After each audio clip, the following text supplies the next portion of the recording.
Hello বন্ধুরা, কেমন আছো তোমরা সবাই? আশা করি তোমরা সবাই অনেক ভালো আছো। কুটনীতি ব্লগিং চ্যানেলে তোমাদের সকলকে জানাই স্বাগত। আজ আমি তোমাদের জন্য নিয়ে এসেছি একটা নতুন ভিডিও। আজ আমি তোমাদেরকে বানিয়ে দেখাবো কিভাবে তোমরা বাঁধাকপি দিয়ে তৈরি করে নিতে পারবে বাঁধাকপির রোল পকোড়া, তাও আবার মাত্র 2 মিনিটের মধ্যে। তো চলো তৈরি করে নিই। তো এখানে দেখো বাঁধাকপির আমি খুব ছোটো ছোটো করে এখানে কেটে নিয়েছি। আর এখানে দেখো আমি কিছু পাতা এখানে খুলে নিয়েছি। তো যেহেতু আমার বাঁধাকপিটা ছিল হচ্ছে নারকেলের মতো দেখেছিল, তাই আমি পাতাগুলোকে এইভাবে যখন আমি তুললাম তখন দেখলাম পাতাগুলো একটু একটু করে ভেঙে গেছে। এখন আমি যেটা করেছি দেখো, মাঝখানের যে অংশটা সেটাকে আমি এখানে কিন্তু বের করে নিয়েছি। আর এখন আমি এখানে নিয়ে নিয়েছি হচ্ছে তোমার বেসন। এতে আমি এখন মিশিয়ে নেবো 1 কাপের মতো চালের গুঁড়ি। আর আমি এখানে মিশিয়ে নেবো প্রায় বড় চামচের 2 চামচের মতো সুজি। এরপর এই বেসনটাকে আমি জল দিয়ে গুলে একটা পাতলা ব্যাটার তৈরি করে নেবো। আর এই বেসনের মধ্যে মিশিয়ে নেবো 1 চামচের মতো নুন আর 2 চামচের মতো লঙ্কার গুঁড়ো।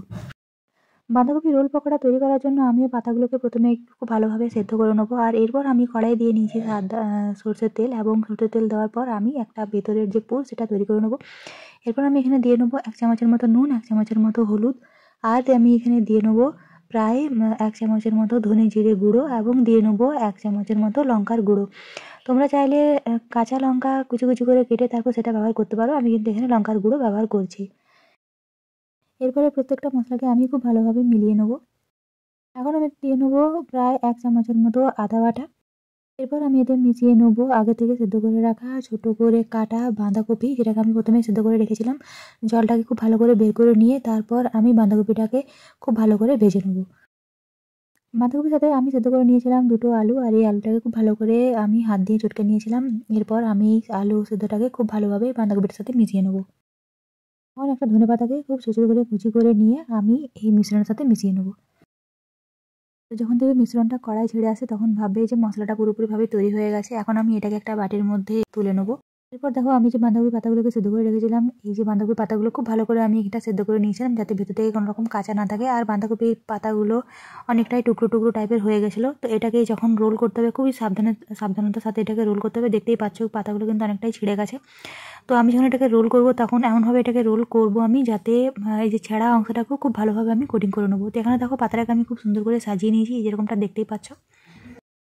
এরপর দেখো ভেতরে আমি দিয়ে নিয়েছি পুর। এরপর থালাটাকে আমি খুব ভালো করে ঘুরিয়ে নিচ্ছিলাম, কারণ যেহেতু আমি বুঝতে পারছিলাম না যে কীভাবে এটাকে আমি মুড়বো। এরপর দেখো এইভাবে নিচ দিক থেকে নিয়ে আর এই পাতাগুলোকে এইরকম করে ভাঁজ করে, মানে যাতে পুরটা চারদিকে বেরিয়ে না যায়, সেই জন্য এইভাবে আমি একটু পাতাটাকে রোল করে নিচ্ছিলাম। তো যেহেতু পাতাটা একটুখানি ছিঁড়ে গেছিলো তাই জন্য আমি এটাকে এইভাবে একটু রোল করে নিলাম। তো দেখতে পাচ্ছ এইভাবে আমি একটা রোল করে নিয়েছি, বাকিগুলোকে এইভাবে খুব সুন্দর করে আমি তৈরি করে নেবো।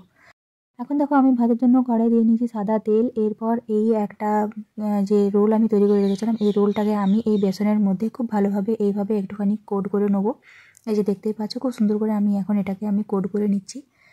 খুব সুন্দর করে কোট করা হয়ে গেলে এখন আমি এটাকে গরম তেলের মধ্যে ছেড়ে খুব ভালোভাবে ভেজে নেবো। একটা সাইড খুব ভালোভাবে লাল লাল করে ভাজা হয়ে গেলে আমি অপর সাইডটাও খুব ভালো করে ভেজে নেবো। তো একটা দেখো খুব সুন্দর করে ভাজা হয়ে গেছে, বাকিগুলোকে এইভাবে ভেজে নিয়েছি আমি। এখন দেখো আমি এটাকে টমেটো সসের সাথে খুব সুন্দর করে পরিবেশন করে নিয়েছি। আমার এই ভিডিওটা তোমাদের কেমন লেগেছে তোমরা কিন্তু অবশ্যই আমাকে কমেন্ট করে জানিও। ভিডিওটা ভালো লেগে থাকলে চ্যানেলটিকে লাইক, সাবস্ক্রাইব এবং শেয়ার করতে একদম ভুলো না। সবাই খুব ভালো থেকো, সুস্থ থেকো। খুব তাড়াতাড়ি দেখা হবে তোমাদের সাথে একটা পরের ভিডিও নিয়ে। ভিডিওটা শেষ পর্যন্ত দেখার জন্য তোমাদের সকলকে অসংখ্য ধন্যবাদ।